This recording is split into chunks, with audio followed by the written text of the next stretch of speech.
Welcome to Career Essentials, where we give you honest career guidance and beyond. And today I'm joining with Tom, and this video is all about how to get a first class in your university degree. So Tom, welcome to Career Essentials. Thank you so much for having me, Chira. It is a pleasure to come onto your YouTube channel. Thank you very much for joining us. So Tom is an engineer who got a first class for his degree, and he's also a public speaker and an entrepreneur. We can go on to some of the other stuff that Tom does maybe on some other video, but today I want to focus on talking about what Tom can share with us on what it takes to get a first class for your university degree. I'm someone who struggled with academic studies in general. I struggle to understand how it works and struggle to really excel, thrive, and get good marks. I just barely got by, and I was always inquisitive and curious as to what it really takes to score good marks and excel and thrive with your university degree. So that's why we got an expert on board today. So Tom, let's get straight to it. What would you say from your experience in your university that you did that helped you get a first class for your degree? Well, first of all, that's a very good question, Chira, because it's actually quite an open question. In fact, I will start by saying there's no formula, there's no recipe to obtaining a first class degree. And ultimately, it all boils down, I believe, in my experience, to character and work ethic, in fact. And if I may, I will just share a really quick example around this. So there was people on my course who had all A stars at A level. In fact, I believe when I actually joined onto my course, I actually had some of the lowest grades actually from my A levels. But overall, in the end, not only getting a first class degree, but actually achieving the highest mark in the school. And it wasn't down to how intelligent I was. It was down to how much was I willing to engage, how much was I willing to do the work, and also I believe how much was I willing to go the extra mile, perhaps. Right. Okay. So you mentioned work ethic, character, and how willing are you to go the extra mile, basically. Okay. Yes. So compared to some of the other students of the rest of the students, what did you do differently in terms of sort of work ethic, character, and going the extra mile? What did you do differently? So in terms of work ethic, so I had a policy of never miss a lecture, and I know, that makes me a huge nerd. I'm a nerd. I'm totally a nerd. But I just made a pact with myself that I was going to turn up on time. I was going to go to my lectures. I was going to really engage with the course, with the school, with the teaching. So I think first of all, just having that conversation with yourself and just saying, I'm going to do this and I'm going to do the best job I can do. I think also as well, what really helps is having a routine. So I obviously had a class timetable, and at university, one of the biggest challenges is, unlike at school where teachers will chase you, you have to be accountable to yourself. No one's going to motivate you. No one's going to knock on your bedroom door and be like, come on, Tom, get up. You have to go to this lecture. You have to, you got to crawl out of bed, even if you've had a night out, because that's also part of university, which we won't talk about now. But you've got to motivate yourself. You've got to get yourself out of bed. And for me and my personality style, having a very clear routine was really instrumental in that. And again, everyone's different, but what I found was I treated university like a full-time job. So I said from 9 to 5, Monday to Friday, and on a little bit on the weekends as well. I'm going to be at my lectures. I'm going to do my coursework. I'm going to go to the library. And again, that's just what's worked for me. Like I said, I'm a huge nerd. I loved engineering. I think that's another important thing. I really believe with university, you have to do a course that is going to get you out of bed. So, and I've actually come across people that do engineering because it's a backup. I actually had a friend who wanted to become an actor, but did an engineering degree as a backstop. And there was times when he was struggling because although he was very smart, it wasn't his passion. It's not what he wanted to do. And he just had the extra resistance. He was carrying around extra weight, I suppose, is a good way of putting it. So yeah, I think making a pact with yourself, trying to get a routine as well. In terms of character. So again, there was a lot of people on my course who were really intelligent. However, I had a couple of friends who were really intelligent and were really good friends. However, because through school, they've always just been able to nail exams without much revision, nail their studies.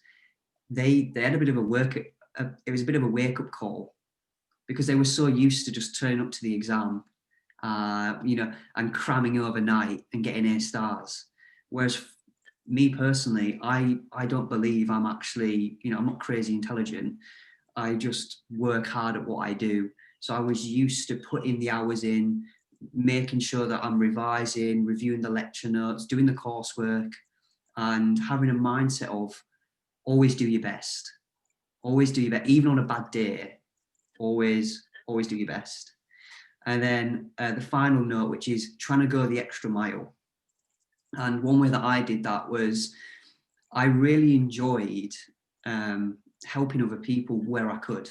So if people were having problems with the lecture notes and they didn't understand certain areas, sometimes I would have people come and ask me, oh Tom, could you just like talk me over these notes and stuff? So just going the extra mile and not only trying to learn myself, but help other people as well and coach those people on their journey and doing things that other people aren't willing to do.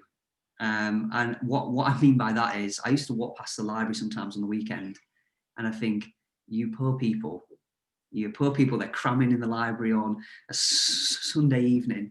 However, there was times when I had to do that. And sometimes it's so easy to just stay at home in bed, or Netflix. It's so easy with Netflix, it's so easy to watch one episode, right? And then it just auto plays the next episode. And then before you know it, you've watched the whole season. So there's all these distractions. So when I say go the extra mile, it's having the internal strength to put aside those externals and still go to the library, even when it's raining or when it's cold or when you're hungover or whatever it is just turning up and doing the reps. Right. I love that. I love what you said there. A lot of that revolves around just basically having a strong mindset, which I really like. So you mentioned about just having a pact with yourself, telling yourself, I'm going to turn up for every lecture. I'm just going to really engage, turn up there on time, make sure I'm doing that and make sure I'm putting in the work in the sense, going to the library or revising my notes, just putting in that work and along with having a routine, isn't it? You mentioned got to have a good routine so that you don't get distracted. And you mentioned about going that extra mile with regards to when people are there, when some of your fellow students are asking questions, maybe to spare a bit of time and help them, which is great. And also it acts as a reminder for you as well, to just a reminder on some of the content you've just learned, as a refresher in your own mind. And you learn by teaching as well. And the last thing you highlighted on was just in terms of going the extra mile, just going to the library, even if you don't feel like going to the library, even if it's a Sunday evening or if it's raining or it's cold or whatever. So yeah, I love that. It's great. Very, very insightful, Tom. So in terms of let's just focus on maybe studies for a moment. What are some of the tips or some of the key insights you've sort of picked up on in terms of how to remember things better, or revision techniques, or how do you navigate your way through a lot of content, because you're given a lot of content to read. It's like, go to the library, read this book, read that book, and simultaneously you've got an assignment, and you're also working your final year dissertation, and you're preparing for the same for your exam in the same time. So how do you sort of navigate your way through all these things? What are some of the tips you can give? Again, Chira, that's another fantastic question, because it is a bit of a minefield when, especially when you get into your later years, perhaps, when you have a dissertation, you've got your modules, you've got your projects, and you're also trying to juggle a social life as well. So yeah, that's a very good question. So the tips I have, first of all, is a very simple tip. Do not be afraid to ask for help.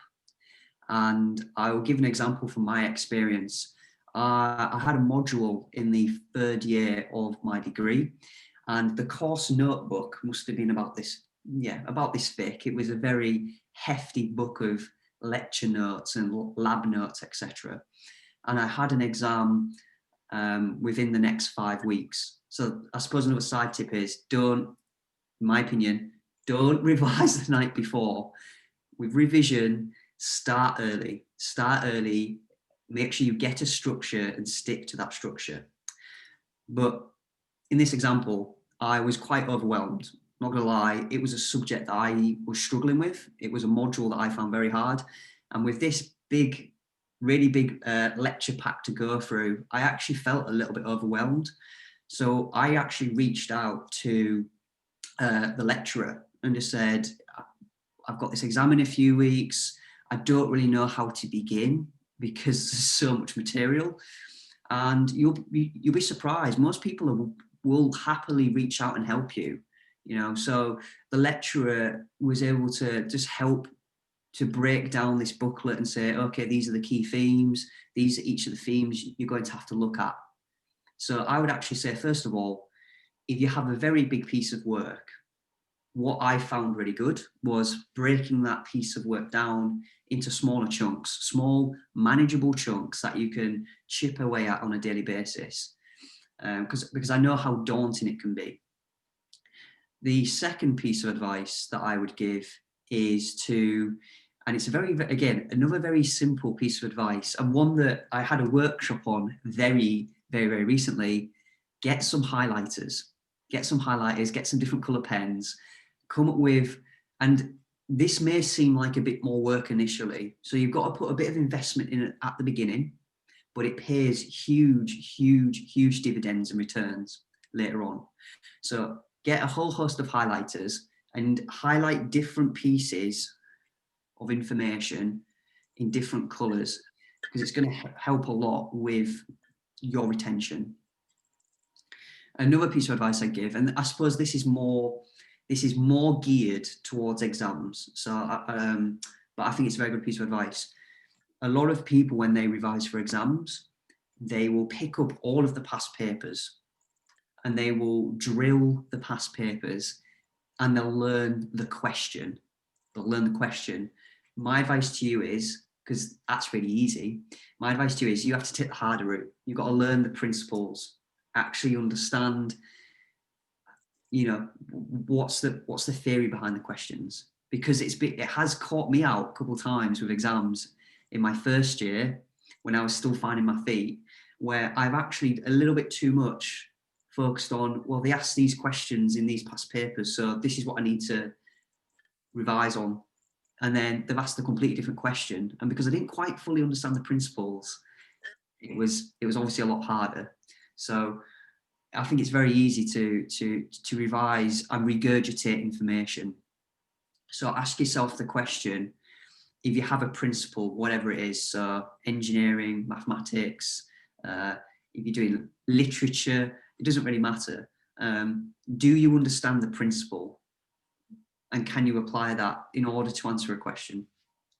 Love it. Fantastic stuff there. So you mentioned first thing you mentioned was, I believe, don't be afraid to reach out for help. You've got your fellow students, you've got lecturers, you might have access to professors, tutors, just yeah, reach out for help whenever you feel that things are overwhelming. And if there is an overwhelming task, break that into bite-sized, manageable little chunks and work your way through it. And invest a little bit of time at the beginning, a bit of effort in maybe using a bit of color coding, get some highlighters out, get some colored pens out, and to make your notes a little bit more attractive or appealing, I guess. And the last thing you mentioned was about, what was the last thing you mentioned? Last thing I mentioned was exam. Oh When it yeah, comes to exams, when it comes to yeah, exams. the exam questions. So you don't try to avoid the trap of just understanding or memorizing or learning the question, but the principle behind the question, because there's something they're trying to test or examine you about. And that is the premise behind those type of questions that you see in past papers.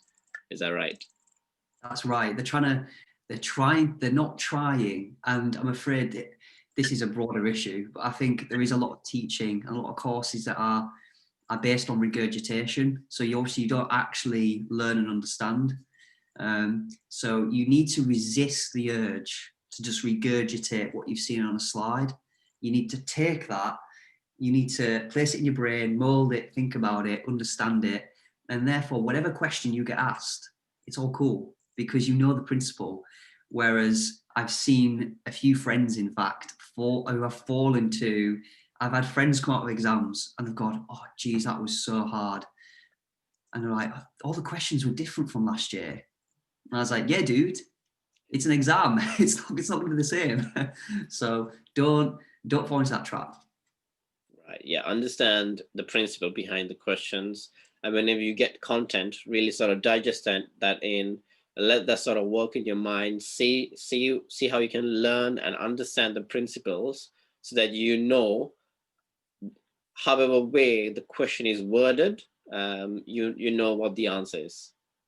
100% application. You can actually, when you understand the principle, you can apply it to a whole host of different questions or situations.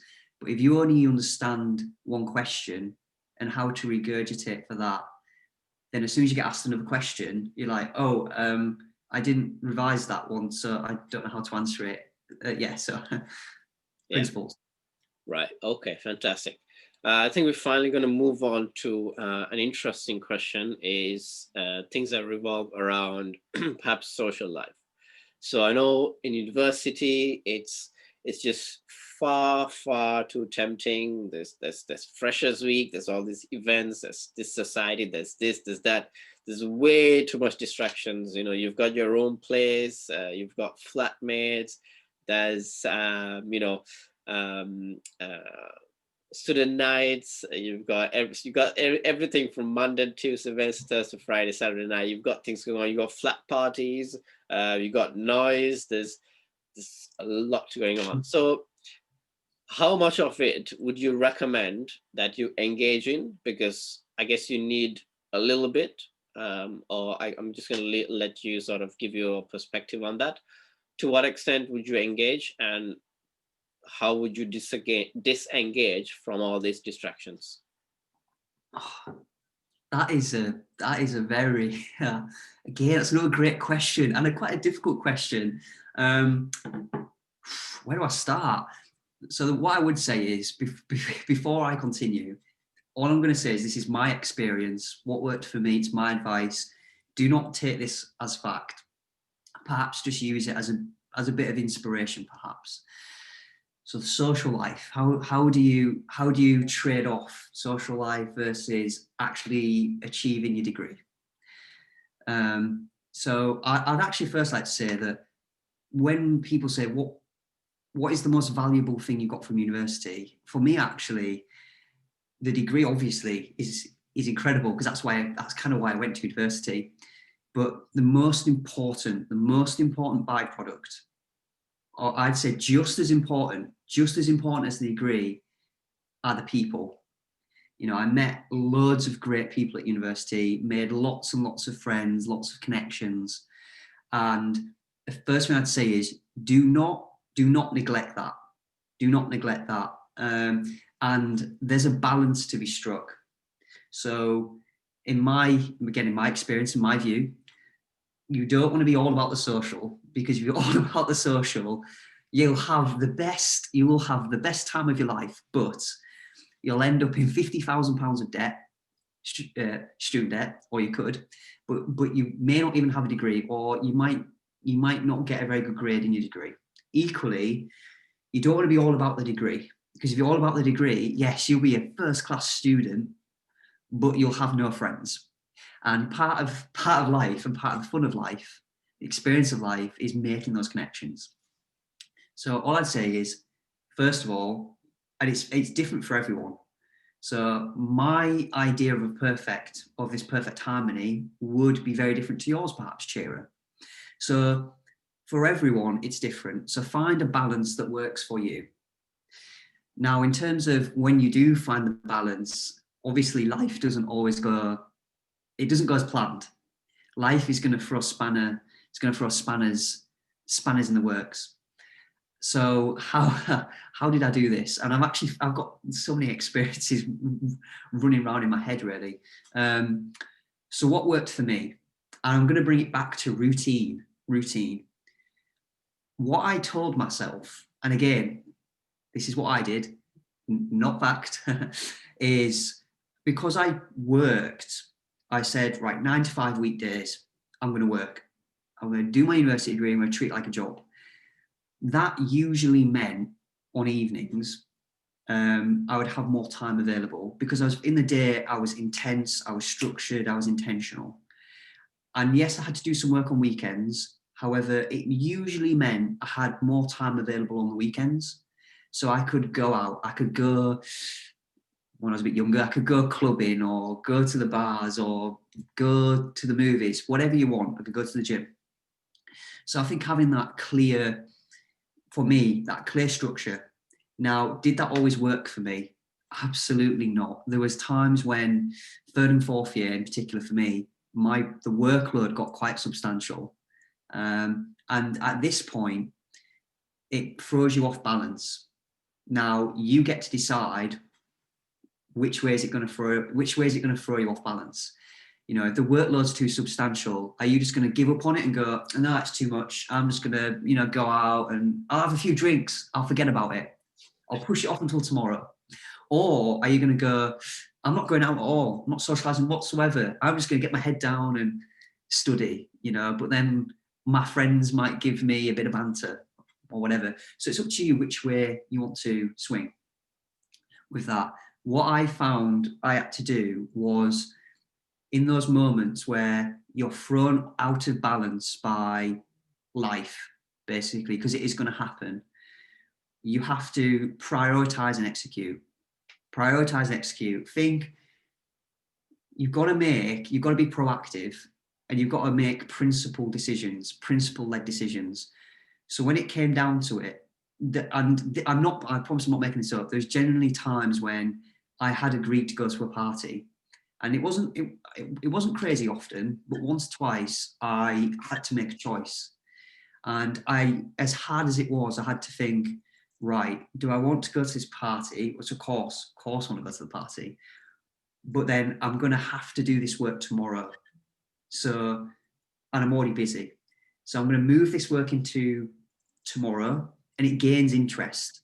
That's how I view it. So it's actually going to be even harder tomorrow and the day after, because I'm increasing my work volume on those days now as well. And it gains interest. So I had to make those decisions where I said, okay, what's most important? And if it's complicated, make it uncomplicated. And I know that's simplify and execute. And this concept was introduced to me, and it's brilliant. Simplify and execute. So just figure out what's important to you, and bear in mind that yes, the social and both elements are important, but at certain times one is more important than the other. And I've also had times when I've actually had more bandwidth in my degree. So I've actually done all my work because I was proactive. I've done all my work, and I've actually found myself with a bit of a surplus of time. And now I'm able to invest that time into the social side. So I hope that answers your question, Shira. It's quite a broad question, but that's just my experience. Find the balance, find what works for you. And when you get thrown off of balance by life, you have to sit down with yourself. You've got to get real with yourself, and you've just got to prioritize and execute. Love it. Love it. Fantastic stuff. So I like how you mentioned that, social life is a very important part, and you've got to make use of it as well. And how by sticking to a routine and treating your university degree almost like a job, you get your work done in that 9 to 5, and then on outside of that, you've actually got a bit of time to relax, socialize, go for a party, go for drinks, whatever, do some stuff on the weekend. And when the workload becomes intense, just having that thought process in your mind going, okay, what's the most important thing here? If I leave this, there's going to be interest, and it's going to stack up and stack up and stack up. Do I get this done so it's done and out of the way? Or should I leave it for tomorrow and let it stack up along with the other stuff I need to do? And it's making those kind of choices and knowing how to prioritize your work and your social, and finding that balance of choosing what is important, what is more important at the time. So I love those answers, Tom. Thank you so much for joining us today. I'm sure you valued so much from this. I certainly value so much from this. I wish someone told me this stuff when I was going through uni. I was just sort of so oblivious to all of this, just sort of, going with the flow.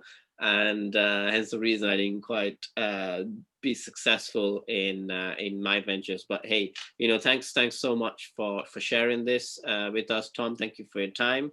I'm sure we can get Tom on board for more videos in the future. So if you found this useful, I'm sure you did, do share it with your friends, family, loved ones. Share it on your social media. You never know whose life you're going to impact. Just as much as you found value, someone will find value in this. Do subscribe to this channel. Leave any comments below. We will be happy to bring Tom back on board for more videos. So once again, this is Career Essentials, where we give you honest career guidance and beyond. Always remember, you are great. Thanks, Tom. Thank you so much, Chira.